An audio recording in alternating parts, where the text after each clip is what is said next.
इस हरवा चौक और रानी के बीच कार्यकर्ता बैठक रखी गई है। ये मात्र 5 पंचायत के संगठन की बैठक थी। कुछ खुसूसी मेहमान आए हैं। इस कड़ी में आए हुए मिनहाज साहब जो हमारे जिला के साथी हैं, और महिला विंग के प्रखंड अध्यक्ष माहनिगार साहब, और मेन विंग के जोकीहाट प्रखंड के अध्यक्ष अबूजर आलम साहब,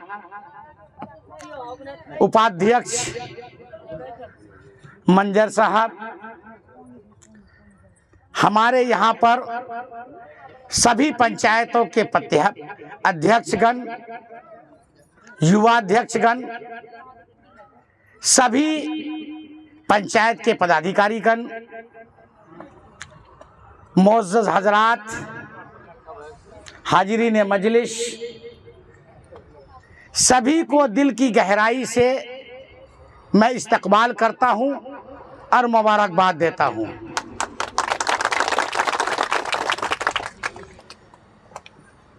आज MIM के बैनर तले हम लोग सभी लोग यहाँ पर जोकीहाट विधानसभा का, इसके अंदर जो भी कठिनाइयाँ हो, संगठन का काम हो, सब लोग हम लोग कर रहे हैं।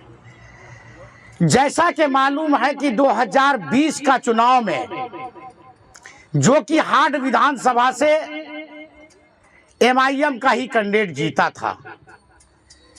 हमारे पूर्व वक्ता बताए, अभी टिकट मेरे नाम का घोषणा हुआ ओवैसी साहब के ट्विटर हैंडल से, लेकिन मेरे बिहार सदर अख्तरुल ईमान को कुछ मजबूरियां थी, परेशानियां थी। टिकट शाहनवाज आलम को दिया गया, जो RJD उसको टिकट से बेदखल कर दिया था, बाहर का रास्ता दिखाया था। हमारी पार्टी ने उसको इज्जत दिया और यहाँ के लोगों ने ओवैसी साहब के दर्द को समझा और देश के दर्द को समझा कि हमारा एक एक वोट असदुद्दीन ओवैसी साहब को, मजलिस को मजबूत करेगा और हम एक एक वोट देंगे, तभी ओवैसी साहब मजबूत होगा।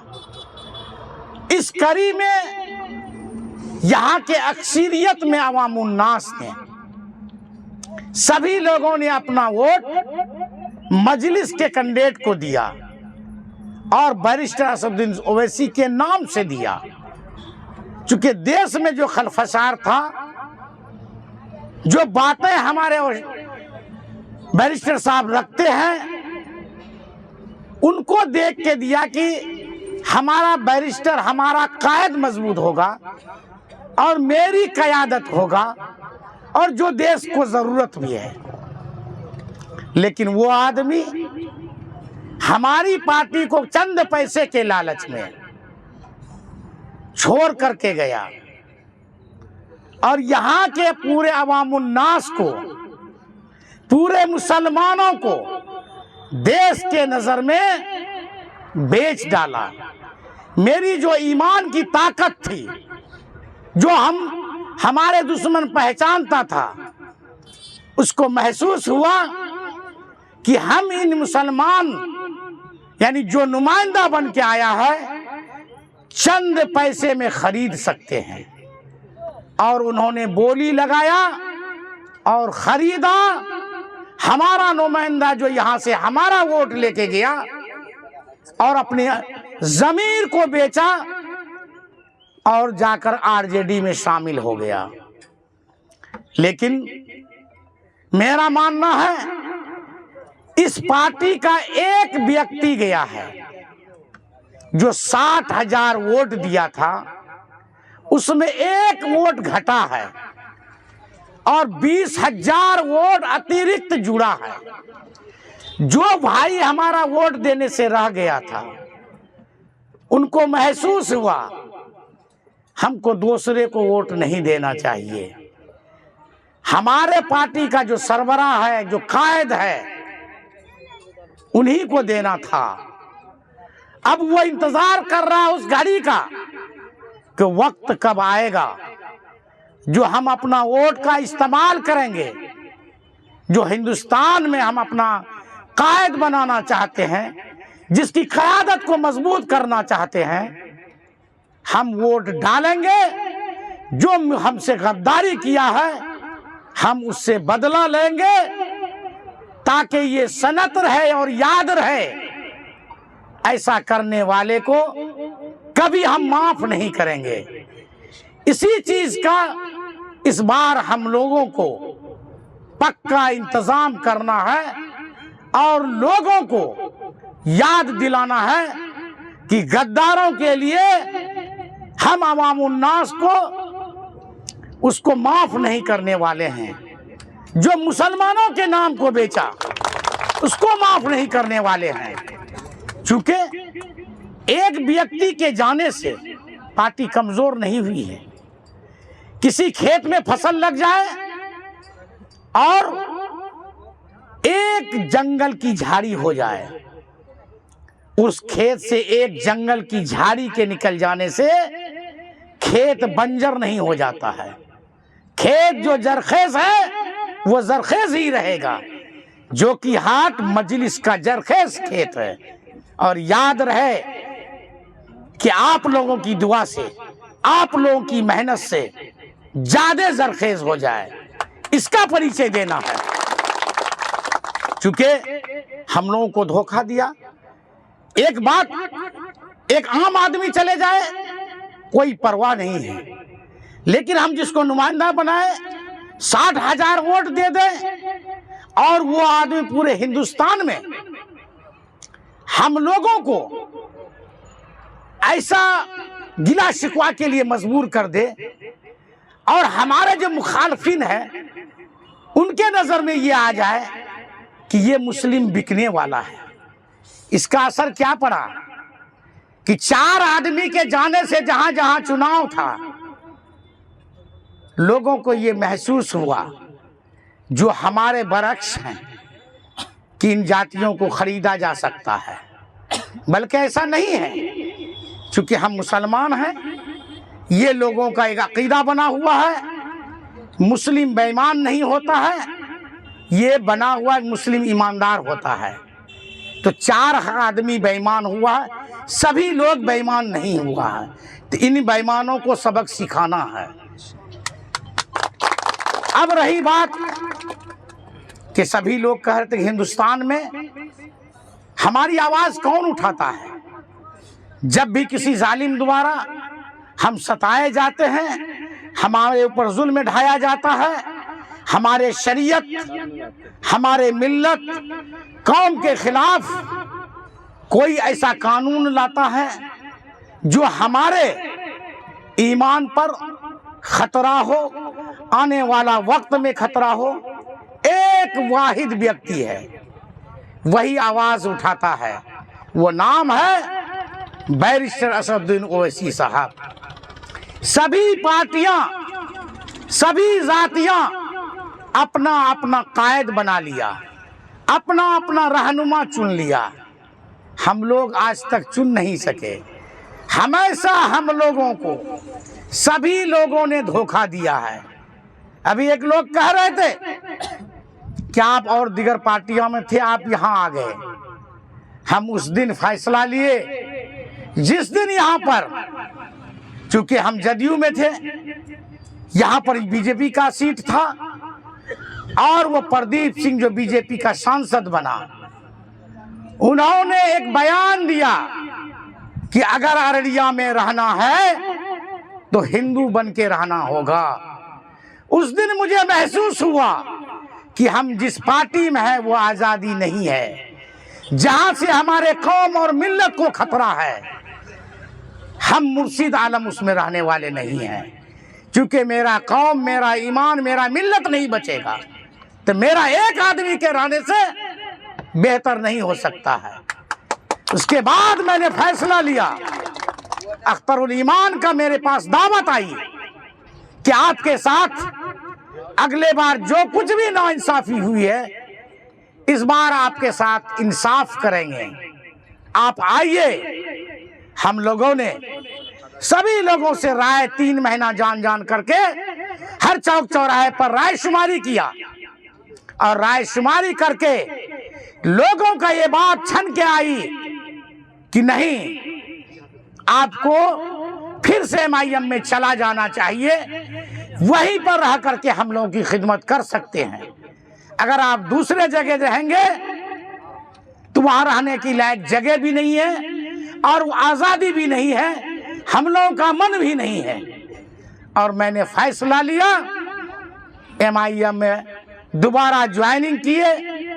वह आदमी मेरे ऊपर पूरे यकीन के साथ फिर मुझे दावत किया कि आप आइए, उस जिला का जिला अध्यक्ष बनिए और अररिया जिला का बागडोर संभालिए।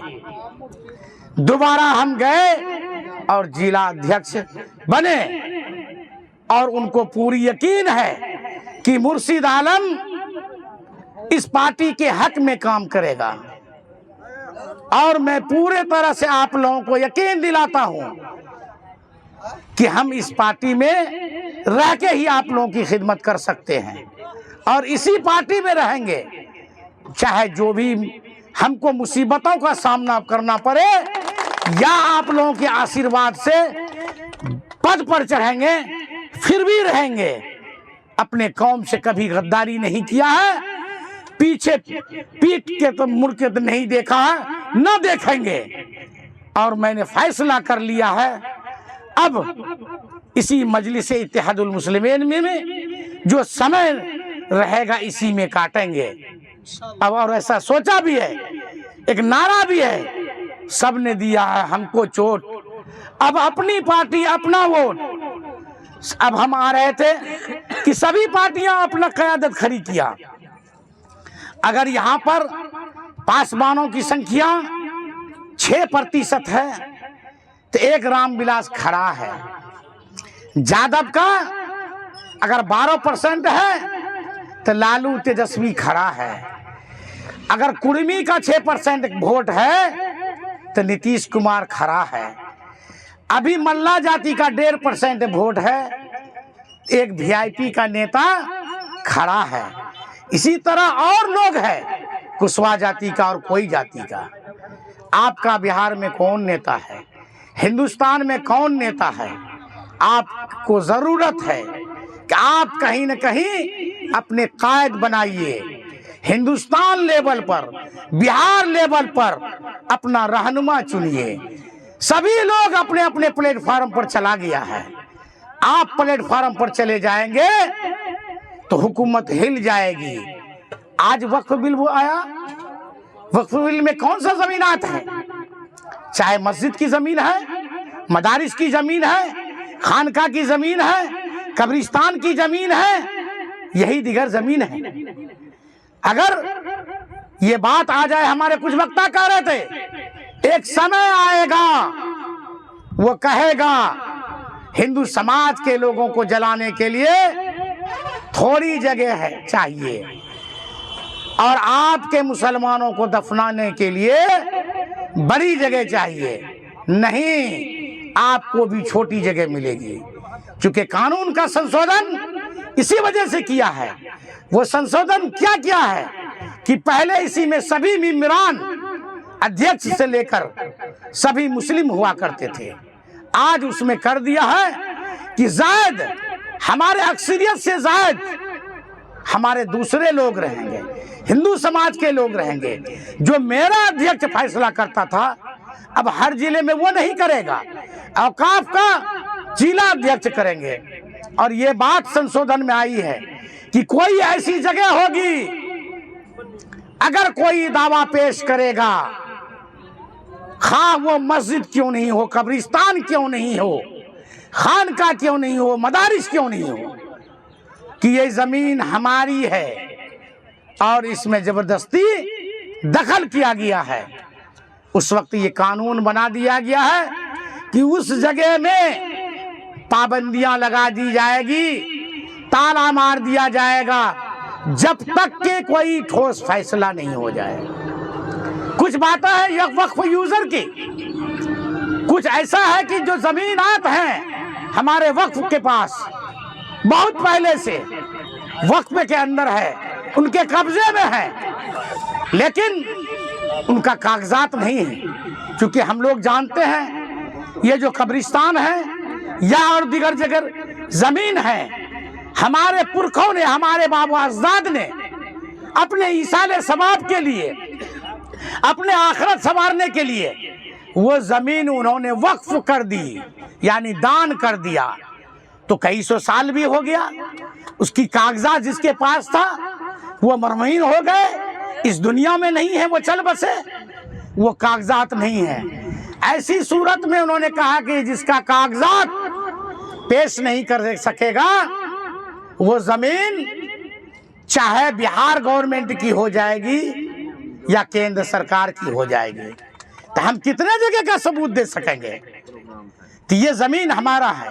क्योंकि जिस समय वक्फ जमीन किया था, एक हक था उनको, जो आदमी जमीन वक्फ किया है उसी आदमी को ये हक था कि वो जमीन दूसरे जगहों के लिए तब्दील कर सकता है, और किसी को भी हक नहीं था। आज वो हक उसको नहीं रहा, छीना जा रहा है। हमारे मदारिस हैं, हम लोगों ने किस लिए किया है? कौन दिया ये जमीन?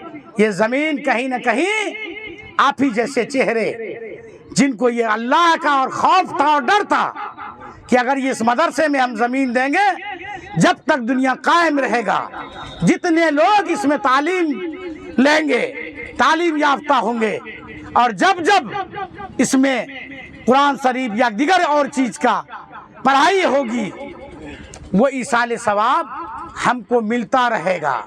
वो जमीन है। असम में आप देख लीजिए, 603 मदारिस को स्कूल में बदल दिया गया। कुरान शरीफ की जो पढ़ाई होती थी हमारे मदारिस में होती है, और कोई दिगर इदारा तो नहीं होता, कोई यूनिवर्सिटी, कोई स्कूल में नहीं होता है। वो कुरान की पढ़ाई बंद कर दी गई असम में। वो हाल अब बिहार में भी होने वाला है। मस्जिदों में हो जाएगा, कब्रिस्तान में हो जाएगा। तो समय रहते हम लोगों को जगना होगा, और इसके लिए लड़ाई के लिए कौन आगे आए?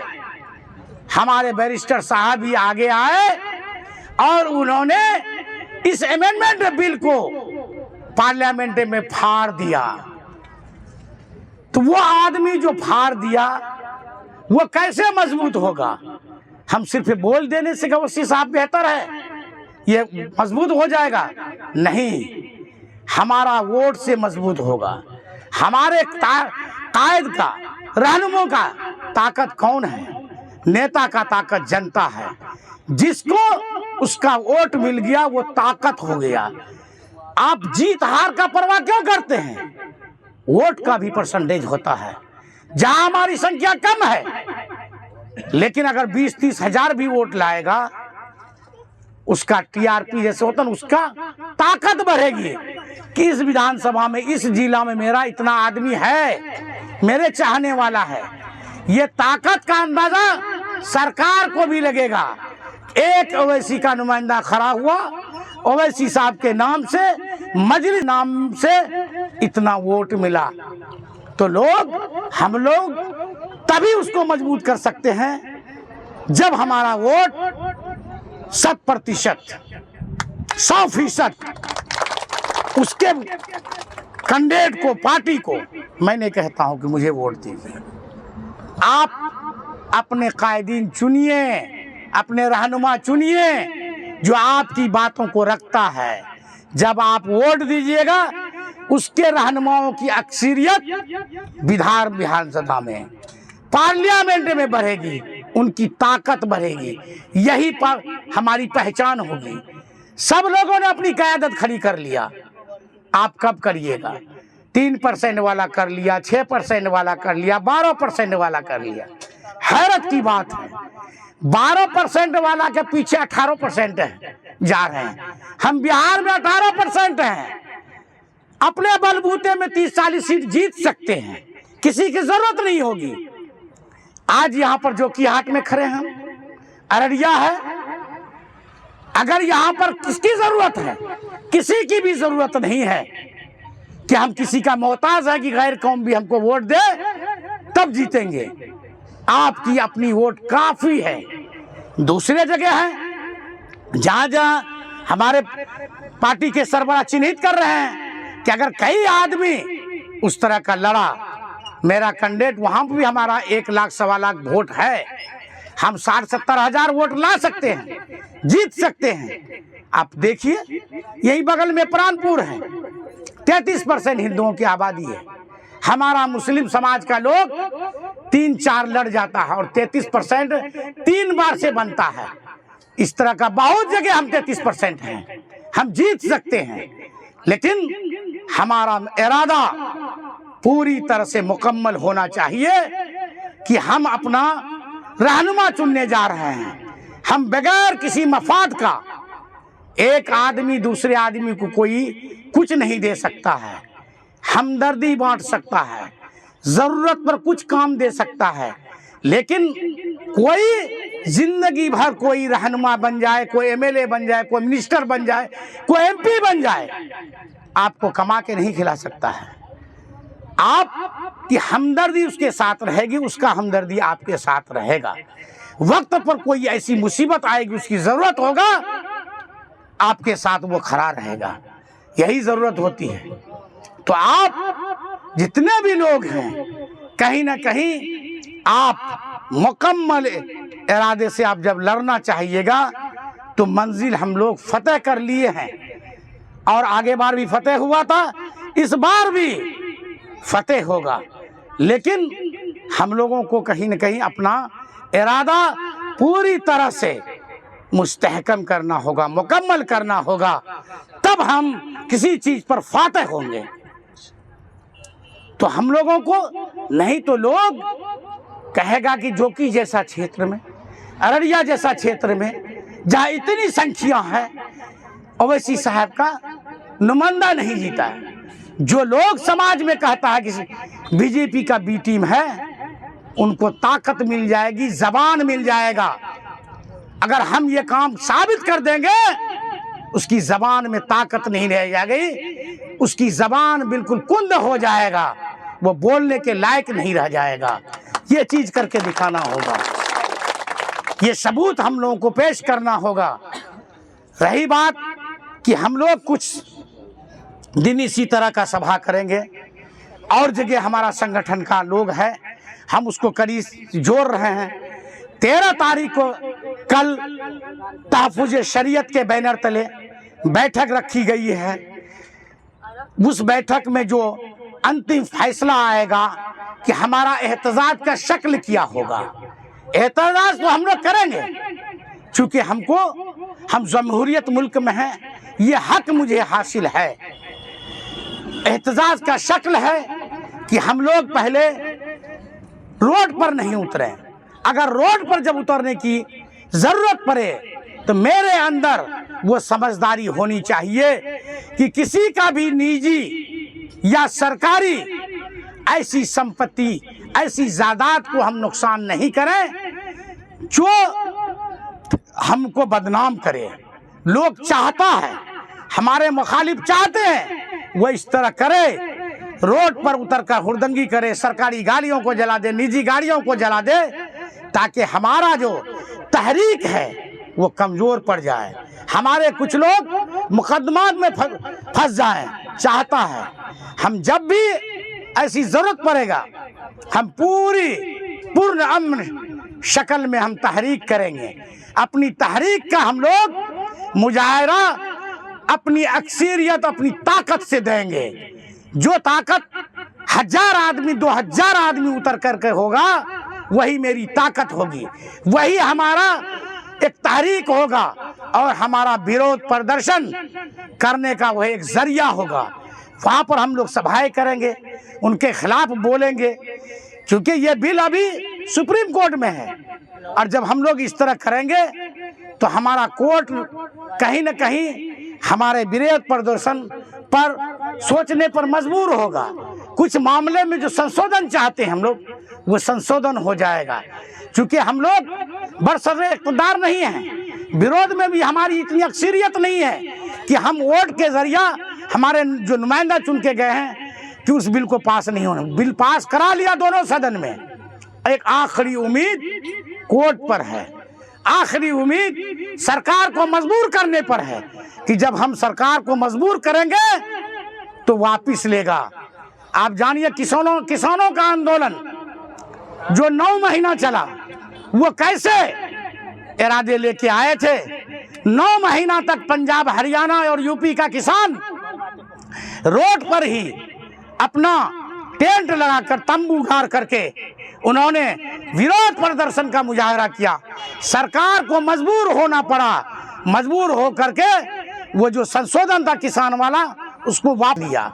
उसी तरह हम लोग कहीं न कहीं जब जब हमारे जमीयतुल उलमा हिंद का और इमारत शरिया का, मुस्लिम पर्सनल बोर्ड है उनका, और दुगर कई ऐसे तंजीम चल रहा है, उनका आह्वान आएगा तो हम लोग जिला चलेंगे, प्रखंड चलेंगे। इस तरह का हम लोग एहतजाज करेंगे। एहतजाज में अपनी बात को पूरी तरह रखेंगे। हमारा जब अक्सरियत और बहुत बड़ा जन सैलाब के तरह हम लोग जब किसी मैदान में जाएंगे विरोध में, उसका असर सरकार पर पड़ेगा और सरकार हिलेगा। हम लोग अभी हाल में सोच रहे हैं कि 2 प्रखंड के बीच में ये डेंगा चौक है, जो पलासी वाला और जोकी वाले की थोड़ा सा दूर 4 किलोमीटर पर है, उधर लंबी दूरी करके, तो वहाँ पर एक सभा करेंगे हम लोग। वहाँ पर आदमी जहाँ जिसको जैसे खबर मिले आइएगा। देखिए, हर चीज़ में अपनी जाती मफाद नहीं है। सबसे पहला चीज़ है हम लोगों का कि हम अपने कौम मिल्लत के लिए, ईमान के लिए जहाँ तक जाना पड़े हम जाएंगे। ये हमारा मुसल्लम ईमान होना चाहिए कि हमारा इस तरह का इरादा है। हम तो और दिगर पार्टियों का जो रहनुमा है उनको भी दावत दिए हैं, इस मामले में आप मुत्तहिद होइए। और जब आप मुत्तहिद होंगे तो सरकार जो हमारा मुखालिफ है उनको एक चीज का लगे कि जब इनके ईमान पर, शरीयत पर, कौम पर अगर हम किसी तरह का गलत ऐसा बिल लाएंगे, ऐसा एक्ट लाएंगे, तो जितने भी मुसलमान दिगर पार्टियों में हैं एक प्लेटफार्म आकर मुत्तहिद होकर हमारा विरोध कर रहा है। हम बटे नहीं हैं।